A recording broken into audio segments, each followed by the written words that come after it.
Hello, this is Monique from the Caldwell Public Library with this month's virtual read. This month we are doing The Adventures of Sherlock Holmes, Adventure 4, The Boscombe Valley Mystery by Sir Arthur Conan Doyle. We hope you enjoy this next installment. We were seated at breakfast one morning, my wife and I, when the maid brought in a telegram. It was from Sherlock Holmes and ran in this way. Have you a couple of days to spare? Have just been wired for from the west of England in connection with Boscombe Valley tragedy.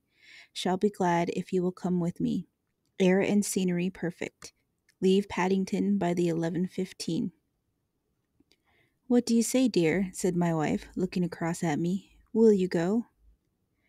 I really don't know what to say. I have a fairly long list at present.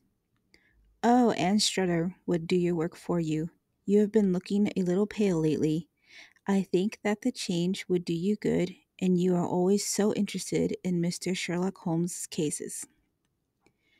I should be ungrateful if I were not, seeing what I gained through one of them, I answered. But if I am to go, I must pack at once, for I have only half an hour. My experience of camp life in Afghanistan had at least had the effect of making me a prompt and ready traveler. My wants were few and simple, so that in less than the time stated I was in a cab with my valise, rattling away to Paddington Station.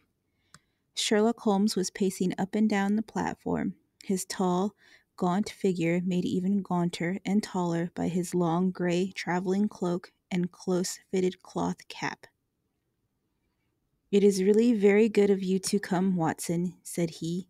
"It makes a considerable difference to me, having someone with me on whom I can thoroughly rely. Local aid is always either worthless or else biased. If you will keep the two corner seats, I shall get the tickets." We had the carriage to ourselves save for an immense litter of papers which Holmes had brought with him. Among these he rummaged and read, with intervals of note-taking and of meditation, until we were past Reading. Then he suddenly rolled them all into a gigantic ball and tossed them up onto the rack. "Have you heard anything of the case?" he asked. "Not a word. I have not seen a paper for some days. The London press had not had very full accounts. I have just been looking through all the recent papers in order to master the particulars.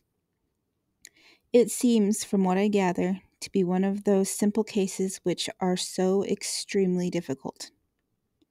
That sounds a little paradoxical, but it is profoundly true.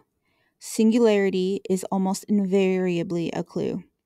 The more featureless and commonplace a crime is, the more difficult it is to bring it home. In this case, however, they have established a very serious case against the son of the murdered man. It is a murder, then? Well, it is conjectured to be so. I shall take nothing for granted until I have the opportunity of looking personally into it. I will explain the state of things to you, as far as I have been able to understand it, in a very few words. Boscombe Valley is a country district not very far from Ross, in Herefordshire. The largest land proprietor in that part is a Mr. John Turner, who made his money in Australia and returned some years ago to the old country. One of the farms which he held, that of Hatherley, was let to Mr. Charles McCarthy, who was also an ex-Australian. The men had known each other in the colonies, so that it was not unnatural that when they came to settle down they should do so as near each other as possible. Turner was apparently the richer man, so McCarthy became his tenant, but still remained, it seemed, upon terms of perfect equality, as they were frequently together. McCarthy had one son, a lad of 18, and Turner had an only daughter of the same age, but neither of them had wives living. They appeared to have avoided the society of the neighboring English families and to have led retired lives, though both the McCarthys were fond of sport and were frequently seen at the race meetings of the neighborhood. McCarthy kept two servants, a man and a girl. Turner had a considerable household, some half dozen at the least. That is as much as I have been able to gather about the families. Now for the facts. On June 3rd, that is, on Monday last, McCarthy left his house at Hatherley about 3 in the afternoon and walked down to the Boscombe Pool, which is a small lake formed by the spreading out of the stream which runs down to Boscombe Valley. He had been out with his serving man in the morning at Ross, and he had told the man that he must hurry, as he had an appointment of importance to keep at 3. From that appointment he never came back alive. From Hatherley farmhouse to the Boscombe Pool is a quarter of a mile, and 2 people saw him as he passed over this ground. One was an old woman, whose name is not mentioned, and the other was William Crowder, a gamekeeper in the employ of Mr. Turner. Both these witnesses depose that Mr. McCarthy was walking along. The gamekeeper adds that within a few minutes of his seeing Mr. McCarthy pass, he had seen his son, Mr. James McCarthy, going the same way with a gun under his arm. To the best of his belief, the father was actually in sight at the time, and the son was following him. He thought no more of the matter until he heard in the evening of the tragedy that had occurred. The 2 McCarthys were seen after the time when William Crowder, the gamekeeper, lost sight of them. The Boscombe Pool is thickly wooded round, with just a fringe of grass and of reeds round the edge. A girl of 14, Patience Moran, who is the daughter of the lodge keeper of the Boscombe Valley estate, was in one of the woods picking flowers. She states that while she was there, she saw, at the border of the wood and close by the leak, Mr. McCarthy and his son, and that they appeared to be having a violent quarrel.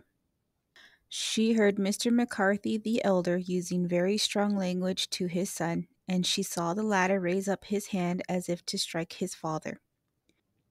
She was so frightened by their violence that she ran away, and told her mother when she reached home that she had left the 2 McCarthys quarreling near Boscombe Pool, and that she was afraid that they were going to fight. She had hardly said the words when young Mr. McCarthy came running up to the lodge to say he had found his father dead in the wood, and to ask for the help of the lodge keeper. He was much excited, without either his gun or his hat, and his right hand and sleeve were observed to be stained with fresh blood. On following him, they found the dead body stretched out upon the grass beside the pool. The head had been beaten in by repeated blows of some heavy and blunt weapon.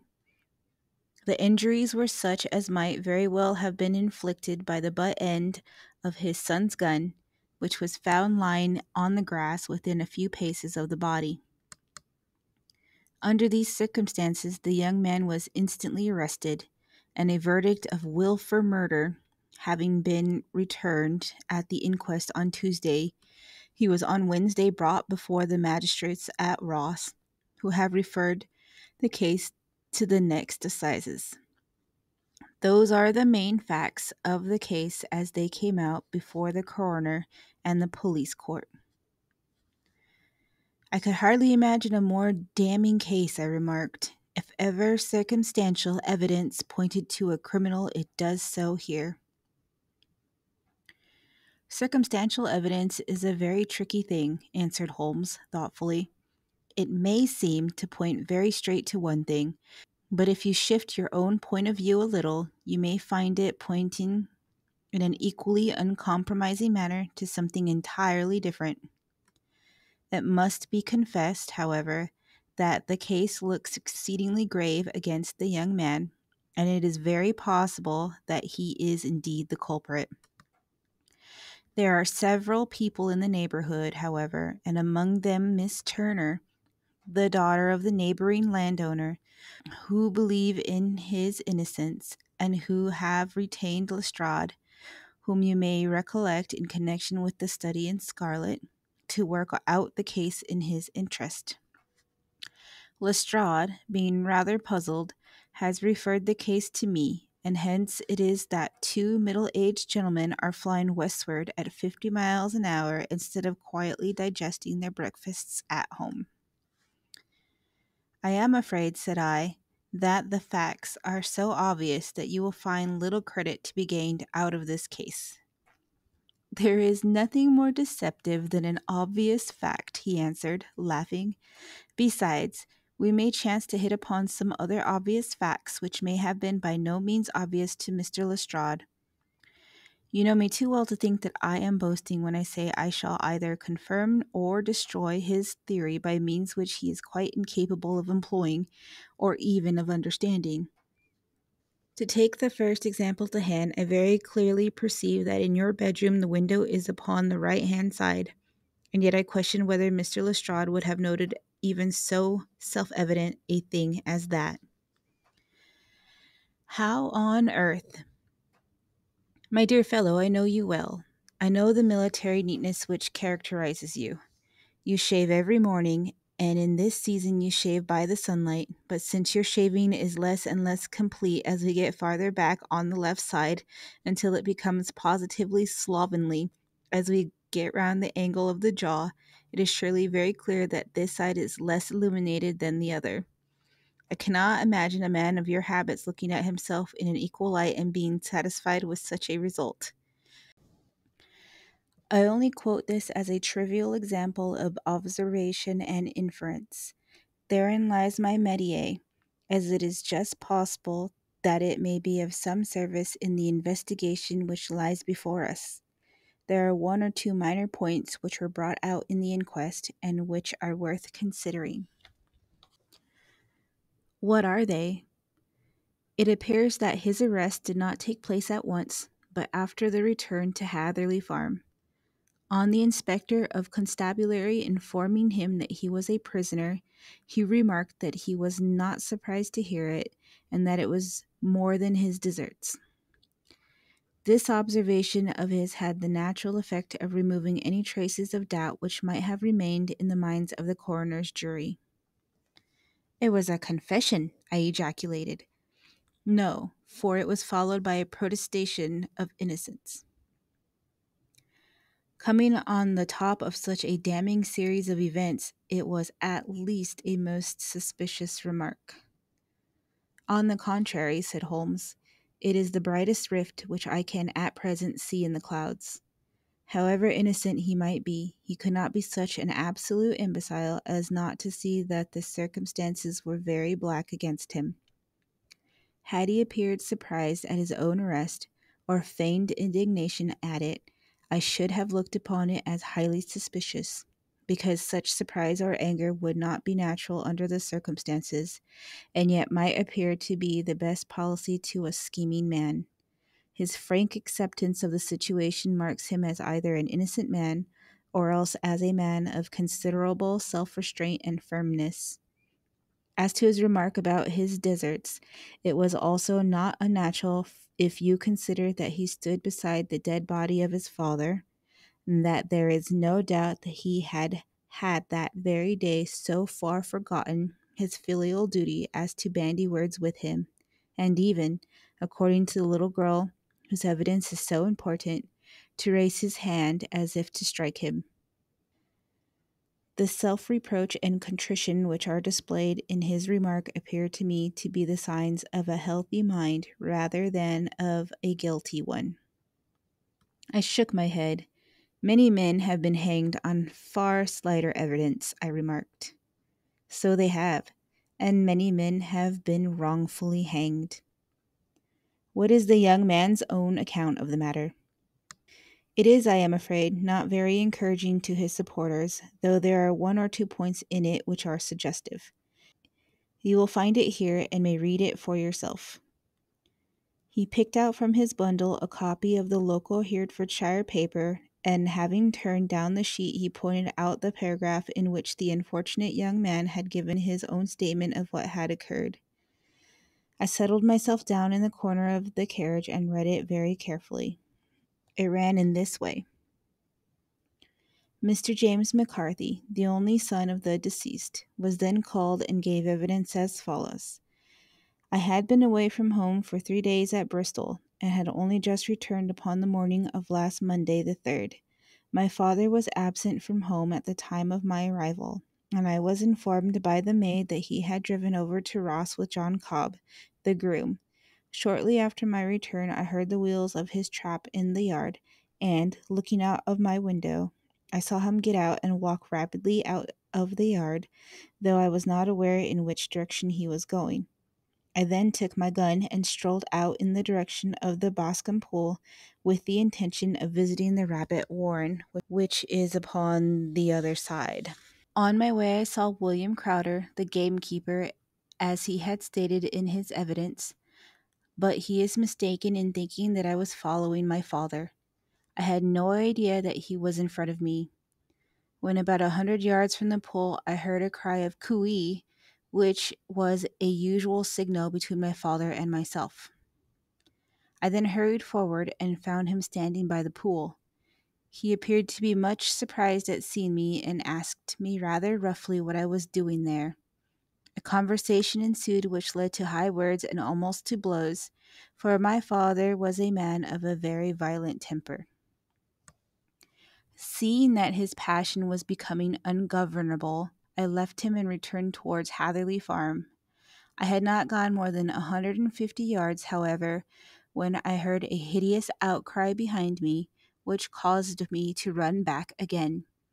I found my father expiring upon the ground, with his head terribly injured. I dropped my gun and held him in my arms, but he almost instantly expired.